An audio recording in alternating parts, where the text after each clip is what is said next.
종합제 TV 시청자 여러분 안녕하십니까? 2020년 12월 31일 오후 6시입니다.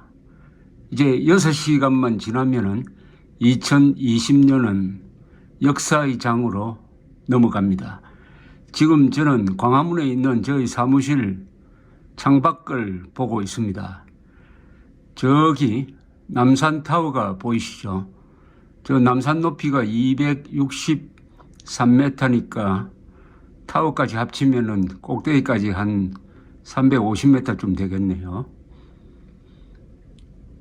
광화문, 서울시청, 저기 서울역, 남대문 시장, 서소문, 저 황혼이 이제 짙어가고 있습니다. 올해의 마지막 일몰이 끝났습니다. 이 앞에는 덕수궁이 있는데 이제 어두워져서 잘 보이지 않고 저기 조선일보가 있습니다. 조선일보 올해 참 잘 싸웠습니다. 조선일보가 일제시대 때 민족의 독립과 영혼을 지키기 위해서 고군분투했던 것과 비견되는 아주 영웅적 투쟁을 했습니다. 요 앞에는 덕수초등학교입니다. 올해는 별로 수업을 안 해가지고 항상 저 운동장이 비어 있었습니다. 가끔은 고양이들이 모여가지고 놀기도 했습니다. 저 왼쪽으로는 서울시청 광장이 보입니다. 조금 당겨볼까요? 프라자 호텔 앞에 서울시청 광장, 저 크리스마스 트리가 있고요. 서울시청 건물이 그 옆이 보입니다. 서울시장 박원순 전 시장이 비극적으로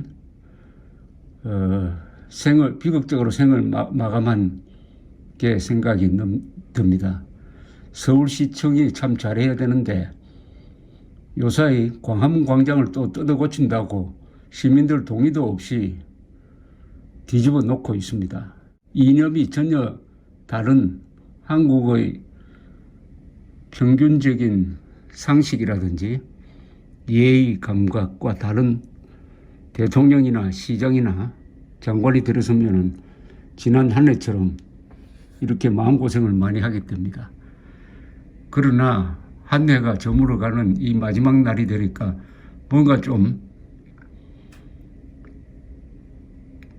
희망이 솟아오르기도 합니다. 지난 한 해 우리는 코로나 사태를 겪으면서 버텨냈습니다. 그것은 우리 국민들의 저력이고 그리고 우리 선배들의 피땀 눈물로 쌓은 대한민국이라는 금자탑이 버텨주었던 덕분입니다. 특히 이승만 박정희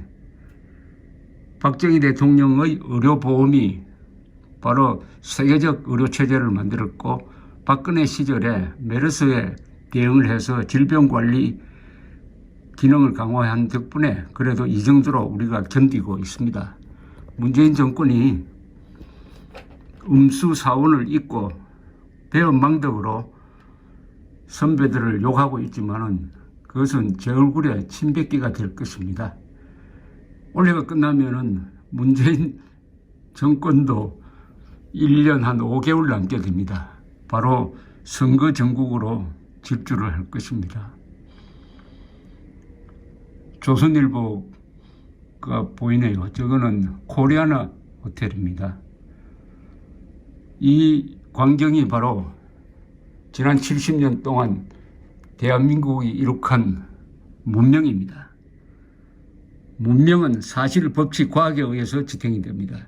문재인 정권은 사실을 부정하고 법칙을 허물고 그리고 과학까지 부정하려다가 이제 지지율이 떨어져서 위기에 처했습니다.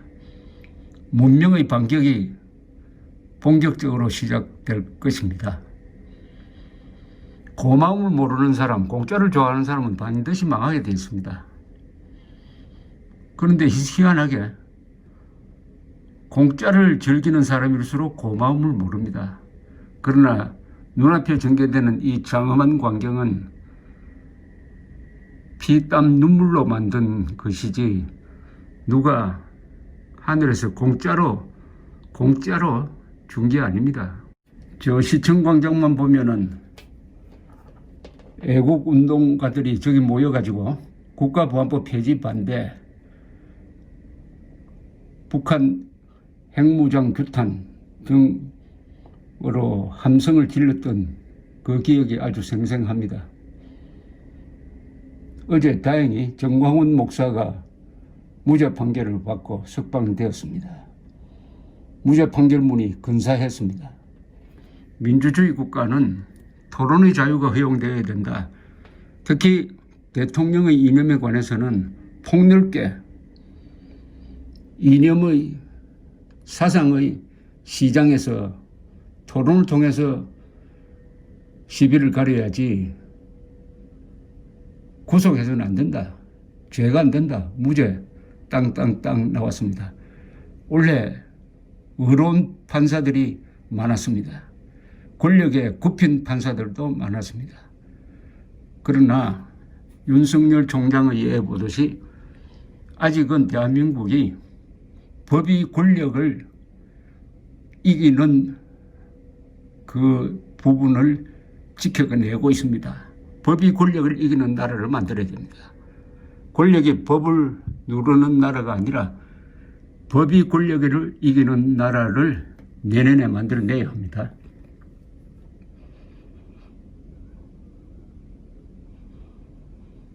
대한민국은 2차 세계대전 이후에 가장 성공한 세 나라 중 하나로 꼽힙니다. 이스라엘, 대만, 한국입니다.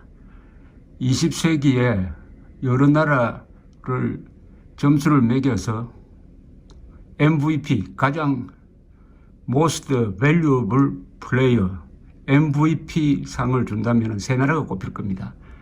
한국, 대만, 이스라엘. 세 나라는 공통점이 있습니다. 민주주의를 이룩했습니다.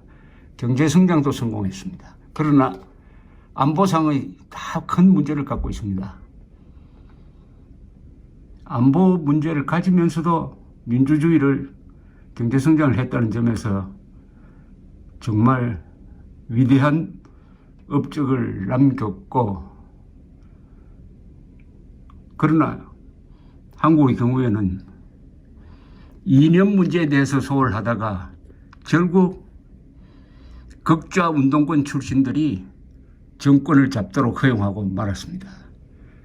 그들이 거짓 선동으로서 국민을 속였습니다. 그러나 국민들도 거기에 반응을 했습니다. 지금 현재 오늘의 스코어는 이렇습니다. 6대 4입니다.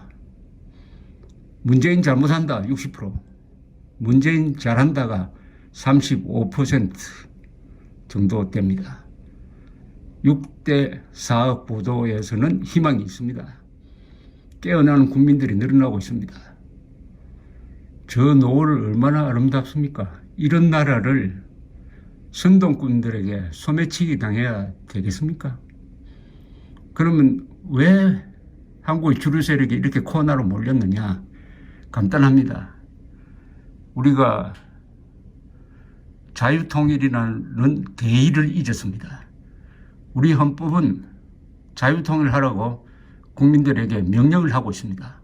헌법 제1조는 대한민국은 민주공화국이다. 헌법 제3조는 대한민국 영토는 한반도와 그 부속 도서로 한다. 따라서 북한 지역이 우리의 영토다. 헌법 제4조는 자유민주적 기본질서에 입각한 평화적 통일을 통해서 북한 노동당 정권을 끝장내고 북한 동포를 해방해서 자유민주 시민으로서 같이 살도록 함으로써 헌법 1조의 대한민국은 민주공화국이다. 임을 실천하라는 명령을 내렸습니다.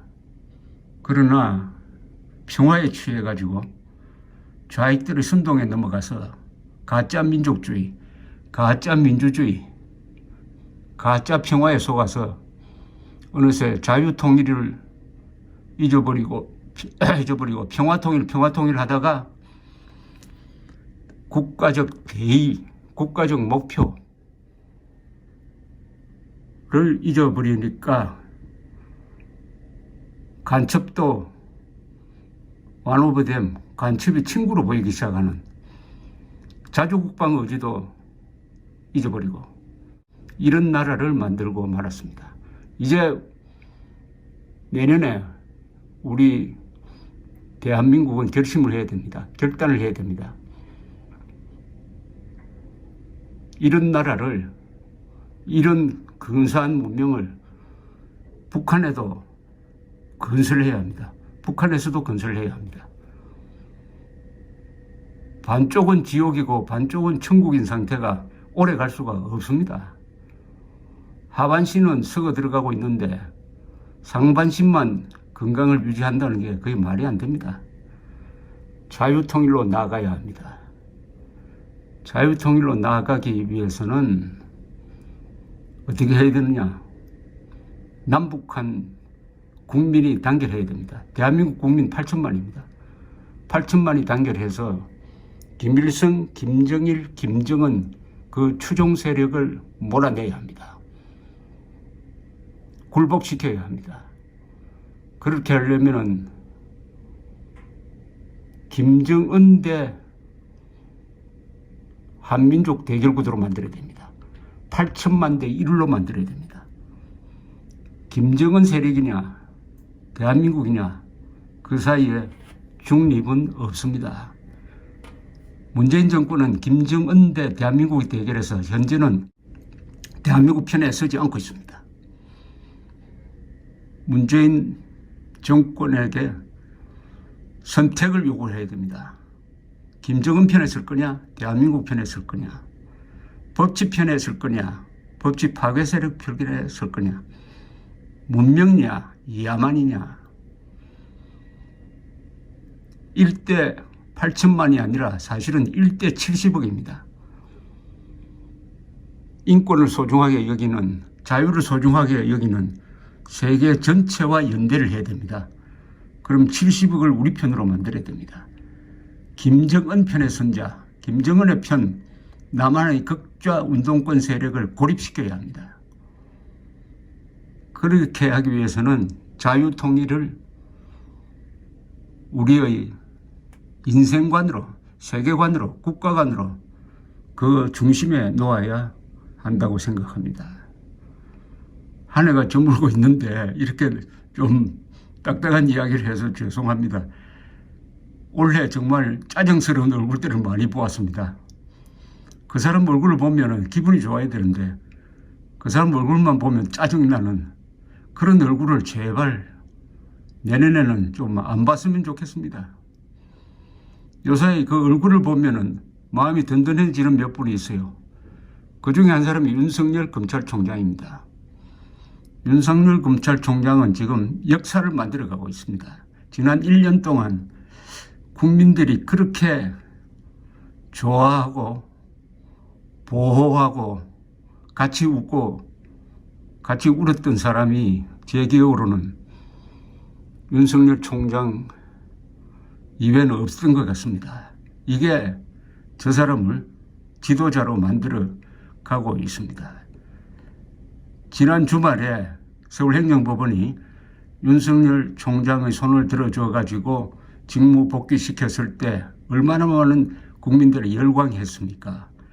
그것은 윤석열 총장 개인이 아니라 윤석열 총장이 법치 수호 세력의 대표다. 문재인은 법치 파괴 세력의 대표다. 그 대결에서 서울행정법원이 법치 수호 쪽에 승리를 안겨주었다. 이것 아니겠습니까?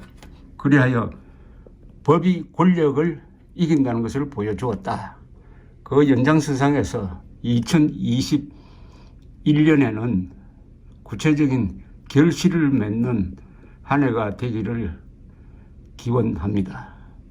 지난 1년 동안 조갑제 TV를 시청해 주시고 성원해 주신 분들께 내년에는 더 좋은 기분 좋은 뉴스를 동영상을 전해드리기를 약속드리면서 올해 정말 감사했습니다. 그리고 다가오는 새해에 복 많이 받으시기 바랍니다. 감사합니다.